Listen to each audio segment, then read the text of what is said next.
Look, I know that this is not done yet, and I know that these videos are probably getting boring as a result, but just wanted to check in real quick because I'm still working on the tiles and I'm almost done. So this is basically the final position of the tiles. I suspect that the the top of the quartz countertop backsplash is probably going to go right there, so there's going to be a small gap. I may either put more tile that's cut there, probably will, but alternatively I'm either going to put caulk or more grout there just to fill it in, even if it's going to look really thick. Just because it's kind of a pain to still deal with these tiles. Yeah, I was making really good cuts. I had a learning curve with the using it because I haven't really used it too much before, using glass. So I think for this piece here, I think I tried 5 different times and it just kept chipping along this part. And, basically the cutouts are really hard to get. And like, obviously here, I had to make a rough cut, which is fine. So I did a combination because you can't really crack the, as far as I know, maybe I'm not skilled enough, but it seems like you can't separate the tiles, along 2 perpendicular crack lines. I don't think it's possible. And I know I'm an engineer, I should know this, but I think that the probability is extremely low of trying to get any position or any 2 cracks to, any 2 cracks to form when you put pressure. Now, I don't know, maybe it probably is possible. I'm just thinking about it in terms of a finite element, the 2 NC symmetric type of, or I should say,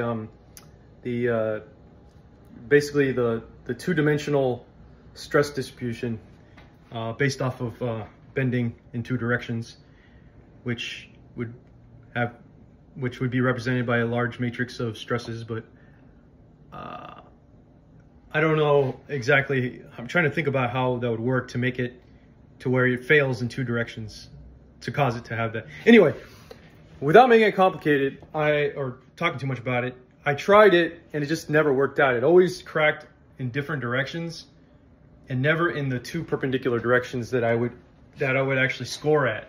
So what I ended up doing was I said, well, it's easier to do it in one direction. And so I just used the blade to get the rough cut here, and nobody's gonna see that rough cut. So it's all good. I mean, I was able to use the blade, the miter saw glass piece to make rough cuts without cracking the whole thing or making additional cracks. But they were extremely rough edges, so that's what I had to do, make do with. So when I made the rough cut there, then I cracked it along the other direction. So this is a clean cut here because I just used the tile cutter to do that.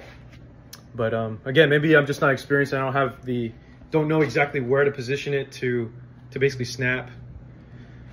Anyway, so I'm still cleaning this up. Like there's some mastic residue still, and it's probably gonna take another 3 hours to try to take it out, because I'm basically like scoring this a little bit, and there's no cuts. I mean, Mark thought there would be cuts, but there's no cuts. Like, I'm not seeing any visible cuts along the when I go ahead and use, like, for example, when I use this against here the actual glass tile to try to clean it out, get the residue off. There was no scratches, so they're left over. So I'm just doing that. So, and then also, this is considered scratch resistant. So if I use it, like for getting this part here, for example, it won't scratch the tile, the glass. So, let's see. Yep, okay.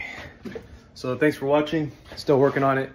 And then officially, I had to go to the countertop place that I bought my quartz countertop at, and gave them a bit of a wake-up call, because I was like, you already said you were gonna come by twice and you didn't come by, and they said, oh, we're sorry, that was Saul's fault. You know, I'm not gonna say their name. That was their fault. Like, we apologize. There's gonna be serious consequences if we don't go by the time that you will want us to, which is Tuesday. So I'm gonna get, Wednesday. So I'm gonna get my quartz countertop on Wednesday. One reason why I want them to be for them to stick to their word when it comes to these timing things is because the people that I have available that are going to help me, they're going to lose confidence every time. So if they happen to come by, then the people that are going to help me, like my brother or somebody else, you know, they're going to say, well, you already told me, like, they're just going to lose confidence. You already told me that you were going to do this last week. How do I know you're going to be here? So that's what they're going to think. They may not say that. So then they might say, yes, I'll come over, but they'll actually not do it because they don't respect, you're not respecting their time. You're not, you know, so it's like a domino effect. And in order to make this happen, everything kind of has to align. So if it's just me lifting that quartz countertop, I don't see it going well at all. So, and I also don't, because I didn't pay for the installation, which is $1,000. I saved $1,000 on that. I also don't suspect that the contractors are actually going to take it out of their truck and put it, actually, you know, carry it in or do whatever they got to do, because I didn't pay installation. I suspect they were just going to simply drop it off where I'm positioned, and they're going to be like, hey, come out, come out, come out. And so until they see me, they won't declare it as delivered. So just because they're like, you know what I mean? They're trying to get you to pay that $1,000. The delivery fee was only $85. So, you know, they have to do something. They have to do something. So anyway, but yeah, thanks for watching. It's coming together pretty well. I was going to make a video when I finished it, but I was like, no, I want to show what's going on with these tiles, because, you know, maybe somebody might want to do it in the future. Thanks for watching.